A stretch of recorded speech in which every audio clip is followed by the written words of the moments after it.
Good evening mga kaloyalista. Ito po ang inyong lingkod, Boy Misterio. Maghahatid po ulit sa inyo ng mga may init na balita, no? Ito kasi bago to no? Kakaiba. As in kakaiba. Isang lehitimong dilawan pumupuri sa ginawa ni PBBM ng ating mahal na Pangulo. Pinupuri siya ng isang lehitimong dilawan. Walang iba kundi si Senator Franklin Drilon. Sigurado kilala niyo to dahil number one critic to ng mga Marcos. Pero ngayon pinupuri niya dahil dito sa pag-appoint kay Senator Ralph Recto o kay Congressman Ralph Recto. Ito po, Drilon's called Recto the ideal choice to lead Department of Finance. Ayun. Kakaiba, no? Talagang nakikita siguro nila na maganda yung gustong mangyari ni PBBM sa ating bansa. Kaya pumupuri sila ngayon sa mga ginagawa ng ating mahal na Pangulo. Ito po, basahin ko sa inyo yung statement ni Senator Franklin Drilon. Former Senate President Franklin Drilon has lauded President Ferdinand Marcos Jr.'s appointment of Deputy Speaker Ralph Recto as the new Department of Finance Secretary. As the Marcos administration works towards reviving our economy and regaining our status as one of Asia's fastest growing economies, Ralph Recto is unquestionably the ideal choice to lead this endeavor, Drilon said on Friday. So ito si Drilon, talagang nakikita niya no, yung ginagawang maganda ng ating mahal na Pangulong BBM na yung revive sa ating economy at ma-regain natin yung status as one of the fastest Asia's growing economies. O kaya, kasi talaga naman gano'n ang mandato ng ating Pangulo, no? Papalakasin ng ating ekonomiya dahil nanggaling tayo sa COVID.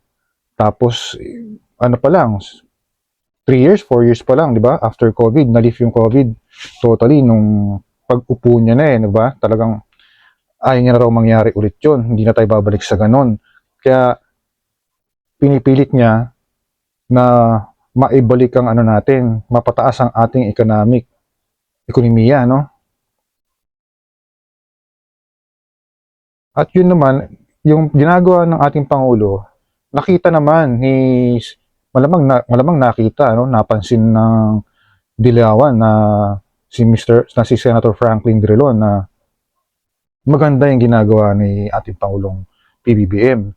Dahil sa pag-appoint kay Ralph Recto na maganda ang track record pagdating sa finance, kaya napahanga siya. Usually kasi pagka opposition ka, lalo na't dilawan, kaya maganda o hindi maganda ang gawin ng ating Pangulo, talagang negative pa rin dating sa kanila.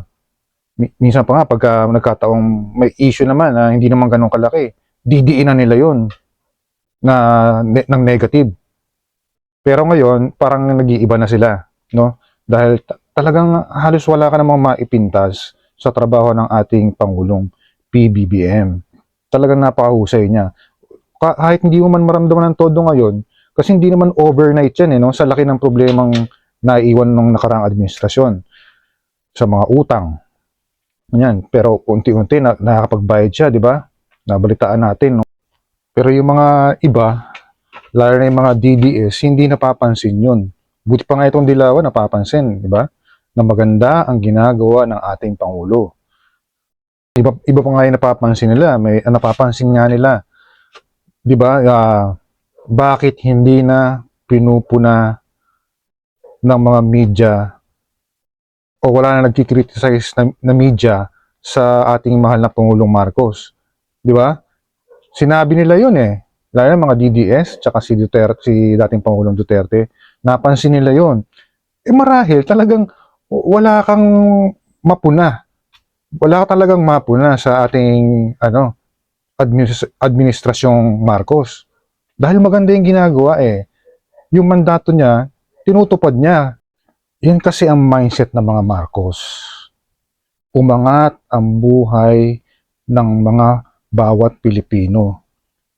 Kasi kayo mga DDS, ang mindset nyo makabalik sa pwesto. Kaya panay ang sira nyo sa ating mahal na Pangulo. Ganyan kayo no? Pero ang mindset ng ating Pangulo, hindi kayo pinapansin. Ang focus niya, ang mindset niya, umangat ang buhay, umangat ang Pilipinas, gumanda ang ating ekonomiya.